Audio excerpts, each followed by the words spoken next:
Hi, welcome back. It's Michael Lomonaco. So we've been doing all kinds of home cooking. I'm at home and I'm cooking things that I love to eat. And one of the things that I love to eat is risotto. And risotto is really simple to make, and it's a great special occasion dish. Mother's Day, Father's Day, birthdays. It shows care, it shows tenderness by something special. It is special, but it's also very simple. I have a pan on the fire. I'm going to put a little olive oil in this pan. And I have, risotto starts with a little olive oil and a small onion that I diced. I'm just going to put the onion into the oil.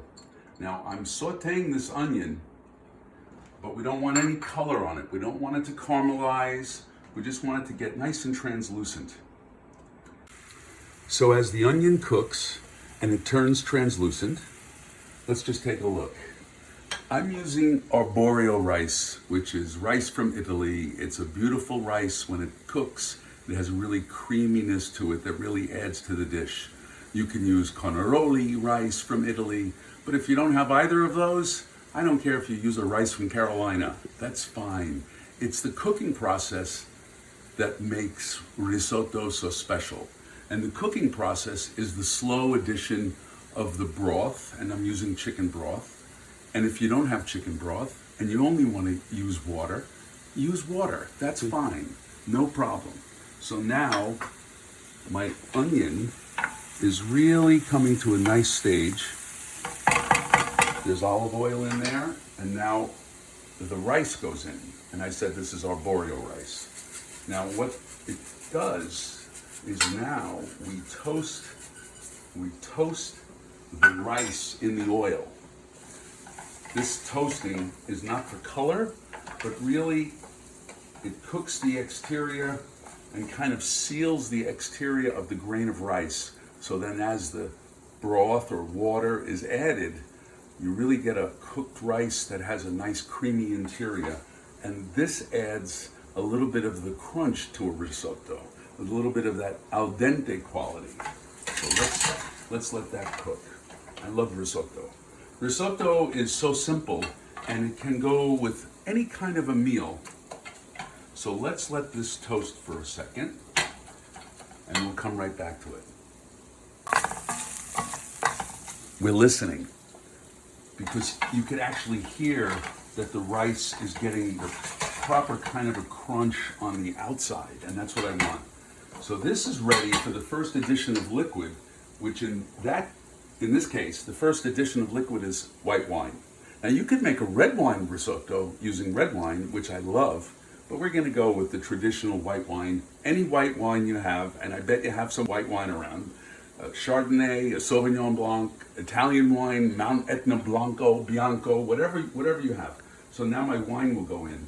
And the wine goes in, add your liquid slowly, because we want to get it in to the pan in kind of a uniform manner. Now we'll take a look at it, and you can see we're going to keep the heat on very low, and we're going to let that absorb. The rice is really absorbing the wine, and it's just about done as far as the absorption of the first addition of liquid, the wine.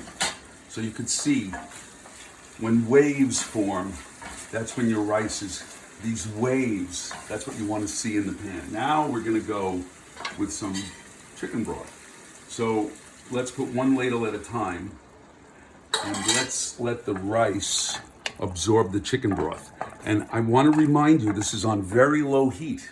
So the whole process is on low heat, and many recipes call for continuous stirring. I don't do that. I get a creamier risotto by not continually stir. Just stir in the liquid, as I just did, and then let the cooking happen. Let the absorption happen. And the stirring is to guarantee that it's not sticking to the bottom, and that's why I go with really low heat. So let's let that absorb, and then we'll come back. Okay, now it's just about time for the second.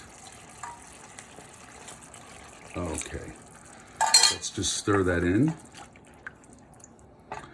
Let's let that cook in.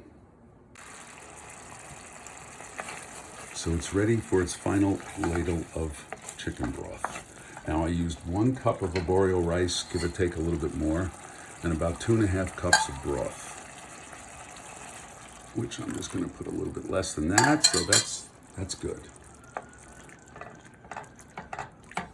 Now we have to let this cook. Let's let this cook. And this risotto is a spring vegetable risotto. This is asparagus, peas, whatever vegetables you have. No vegetables? Fine. Just Parmesan risotto would be perfect. And I'm just adding a little bit of olive oil to a pan. Let's get that hot. Let's give a stir to the risotto. You stir so that you make sure that it's incorporating and that it's cooking evenly, and you can see that it's cooking evenly. You can see, you try to get the outside into the middle, and that's really coming along lovely. Now with a hot pan, I have asparagus. These are pencil asparagus, very, very thin, like a pencil. They call them pencil asparagus. So I didn't have to peel them. And they're raw. And my green peas, fresh green peas, also raw. I'm just going to saute these together in the olive oil, and these will just be beautiful together on top of my spring risotto. I can hear my risotto cooking, and it's absorbing. So that's just beautiful. It's absorbing the liquid, the broth, the wine, all in there. Now that it's been cooking, now I'm going to season my risotto. I didn't do that before because I didn't want my rice to get too tough. So I'm putting a little salt, some pepper. You could use white pepper if you like, but I really prefer the flavor of black pepper. Let's give the risotto a stir. And it doesn't hurt to shake the pan a little bit if you have a pan like this with a handle. Put the broth out of the way. There we go. My vegetables. Just giving them a quick cook with a little bit of olive oil, and let's season them. Season everything as you go. A little salt and pepper. They're young spring vegetables, asparagus and peas. They don't need much time cooking, and all their flavor will be there. And our risotto is almost done. Let's come back and we'll finish the dish. Great. Look, that's right. It should have like waves. You see how the waves, how they hold together? It's still moist. You don't want to dry it out too much. So that was a cup of rice and about 2.5 cups of liquid, but don't let it dry out, okay? Now, our vegetables are cooked. It's off. Now it's time for the addition of the Parmesan cheese. So let's get our cheese in here. Parmesan cheese, about 1/4 cup. Some people like more. I think that might have been 1/3 cup. Yeah. Some people like more. That's just enough for me. And you can always add more when you serve the dish. And the last thing, 2 tablespoons of butter. More or less to your taste. And I'm turning this off now. I turn the heat off as I stir in the butter and the cheese.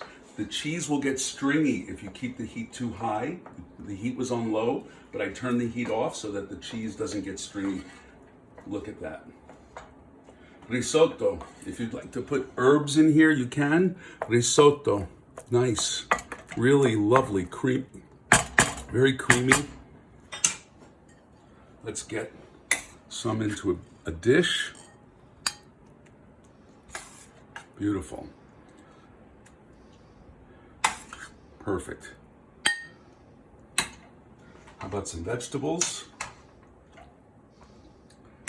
Right on top. Some asparagus, some peas.